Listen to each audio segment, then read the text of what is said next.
മിക്സിയിൽ അരച്ച് വളരെ സിമ്പിളായിട്ട് തയ്യാറാക്കിയെടുക്കാൻ വേണ്ടി പറ്റുന്ന നല്ലൊരു 4 മണി പലഹാരത്തിന്റെ റെസിപ്പിയുമായിട്ടാണ് ഇന്ന് വന്നിരിക്കുന്നത്. വെറും 15 മിനിറ്റിൽ നമുക്കിത് തയ്യാറാക്കിയെടുക്കാനും പറ്റും. ഇതെങ്ങനെയാണ് ഉണ്ടാക്കുന്നത് നമുക്കൊന്ന് നോക്കിയിട്ട് വരാം. അതിനായിട്ട് ആദ്യം തന്നെ മിക്സറിന്റെ ചെറിയ ജാർ എടുത്തിട്ടുണ്ട്. ഇതിലേക്ക് 1/2 കപ്പ് തേങ്ങ ചിരകിയതാണ് ചേർത്ത് കൊടുത്തിരിക്കുന്നത്.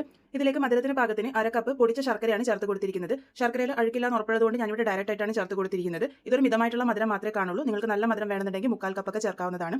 ഇതിലേക്ക് 1/2 കപ്പ് ഗോതമ്പ് പൊടി ചേർത്ത് കൊടുക്കാം. കൂടെ തന്നെ 1/4 കപ്പ് വറുത്ത നല്ല ഫൈൻ ആയിട്ടുള്ള അരിപ്പൊടിയാണ് ഉപയോഗിച്ചിരിക്കുന്നത്. പത്തിരിപ്പൊടി എന്നൊക്കെ പറഞ്ഞിട്ട് സൂപ്പർ മാർക്കറ്റിൽ വാങ്ങാൻ കിട്ടുന്ന ആ ഒരു പൊടിയാണ് ഉപയോഗിച്ചിരിക്കുന്നത്. ഇനി ഇതിലേക്ക് ഒരു നുള്ളു ഉപ്പ് ചേർത്ത് കൊടുക്കാം. കൂടെ തന്നെ 1/4 ടീസ്പൂൺ ബേക്കിംഗ് സോഡ ചേർത്ത് കൊടുത്തിട്ടുണ്ട്. ബേക്കിംഗ് സോഡ ഒഴിവാക്കിയിട്ട് വേണമെങ്കിൽ നിങ്ങൾക്ക് ഈ ഒരു പലഹാരം ഉണ്ടാക്കാവുന്നതാണ്. ഇതിലേക്ക് 1/4 ടീസ്പൂൺ ഏലക്ക പൊടി കൂടെ ചേർത്ത് കൊടുത്തിട്ടുണ്ട്. പിന്നെ ഞാനിവിടെ 5 അണ്ടിപ്പരിപ്പും 5 ബദാമും കൂടെ ചേർക്കുന്നുണ്ട്. കയ്യിലുണ്ടെങ്കിൽ ചേർത്താൽ മതി, ഇല്ലാന്നുണ്ടെങ്കിൽ ഒഴിവാക്കിയാലും കുഴപ്പമൊന്നുമില്ല. ഇനി ഇതിലേക്ക് 1 കപ്പ് വെള്ളമാണ് ഒഴിച്ചു കൊടുക്കുന്നത്. വെള്ളം ഞാനിവിടെ സാധാരണ വെള്ളമാണ് ഉപയോഗിച്ചിരിക്കുന്നത്. വെള്ളം ഒഴിച്ചു കൊടുത്തതിന് ശേഷം നമുക്കിത് നല്ല ഫൈൻ ആയിട്ട് തന്നെ അരച്ചെടുക്കാം. ഈ ഒരു രീതിക്കാണ് നമ്മുടെ കൂട്ടിരിക്കുക. ഇനി ഇതെങ്ങനെയാണ് കുക്ക് ചെയ്തെടുക്കുന്നത് നോക്കാം. ഞാൻ ഇതുപോലത്തെ ചെറിയ പാത്രത്തിലാണ് ഇത് തയ്യാറാക്കി എടുക്കാൻ വേണ്ടി പോകുന്നത്. ഇതുപോലത്തെ പാത്രം തന്നെ വേണമെന്ന് നിർബന്ധമൊന്നുമില്ല. നിങ്ങളുടെ കയ്യിലുള്ള ഏത് പാത്രം വേണമെങ്കിലും ഉപയോഗിക്കാം. പ്ലേറ്റും ഉപയോഗിക്കാവുന്നതാണ്. ഇതിലേക്ക് നല്ലപോലെ ആദ്യം ഒന്ന് എണ്ണയോ നെയ്യോ തടവി കൊടുക്കുക. അതിനുശേഷം കൂട്ട് 1/4 ഭാഗത്തോളമായിട്ട് ഒഴിച്ചു കൊടുത്തിട്ടുണ്ട്. ഇത് ചെറുതായിട്ടൊന്ന് പൊങ്ങി വരും നമ്മൾ ബേക്കിംഗ് സോഡ ഇട്ടതുകൊണ്ട്. അപ്പോൾ അത് കണക്കിലെടുത്തിട്ട് വേണം 1/4 ഭാഗത്തോളം മാത്രം ഒഴിച്ചു കൊടുത്താൽ മതി. നല്ലപോലെ ഒന്ന് ടാപ്പ് ചെയ്തെടുക്കാം. അതിൽ ചെറിയ കട്ടകൾ കാണുന്നത് അണ്ടിപ്പരിപ്പ് അറിയാതിരിക്കുന്നതാട്ടോ. ഇതിന്റെ മുകളിലേക്കായിട്ട് ഞാൻ കുറച്ച് അണ്ടിപ്പരിപ്പ് ചെറുതായിട്ട് അരിഞ്ഞതും കൂടെ ചേർത്ത് കൊടുക്കുന്നുണ്ട്. ഓപ്ഷനിലാണ്, ഇഷ്ടമുണ്ടെങ്കിൽ മാത്രം ചെയ്താൽ മതി.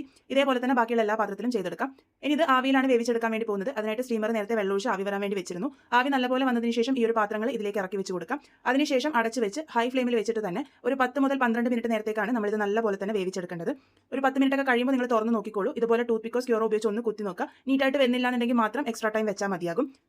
ഇതിന്റെ ചൂട് നല്ലപോലെ ആറി വന്നതിന് ശേഷം മാത്രം ഡിമോൾഡ് ചെയ്തെടുക്കുക. ഇപ്പോൾ ഇതിന്റെ ചൂടൊക്കെ നല്ലപോലെ തന്നെ ആറി വന്നിട്ടുണ്ട്. അതിനുശേഷം കൈ ഉപയോഗിച്ച് തന്നെ അരികുകളൊക്കെ ഒന്ന് പിടിച്ച് കയ്യിലേക്ക് ടാപ്പ് ചെയ്യുമ്പോൾ ഈസി ആയിട്ട് നമുക്ക് ഡിമോൾഡ് ചെയ്തെടുക്കാൻ വേണ്ടി പറ്റും. ഒട്ടും തന്നെ പറ്റിപ്പിടിക്കൊന്നുമില്ല. അപ്പോൾ അത് നല്ല പെർഫെക്റ്റ് ആയിട്ട് തന്നെ നമുക്ക് ഇവിടെ കിട്ടിയിട്ടുണ്ട്.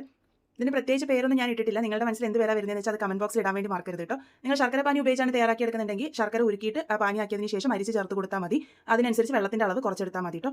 അപ്പോൾ ഇതിപ്പോൾ ഞാൻ ഇവിടെ പൊട്ടിച്ചും കൂടെ കാണിച്ചു തരുന്നുണ്ട്. നല്ല സോഫ്റ്റ് ആയിട്ടാണ് ഇരിക്കുന്നത്. ഒരല്പം പൊങ്ങി വന്നിരിക്കുന്നത് ബേക്കിംഗ് സോഡ ചേർത്തതുകൊണ്ടാണ്. ബേക്കിംഗ് സോഡ ഒഴിവാക്കി ഈ ഒരു പൊങ്ങി വരില്ല എന്ന് മാത്രമേ ഉള്ളൂ. എന്തായാലും ട്രൈ ചെയ്ത് നോക്കൂ. ഫീഡ്ബാക്സ് ഒക്കെ പറയാൻ വേണ്ടി മറക്കരുത്. വീണ്ടും ഒരു നല്ല റെസിപ്പിയുമായി കാണാം.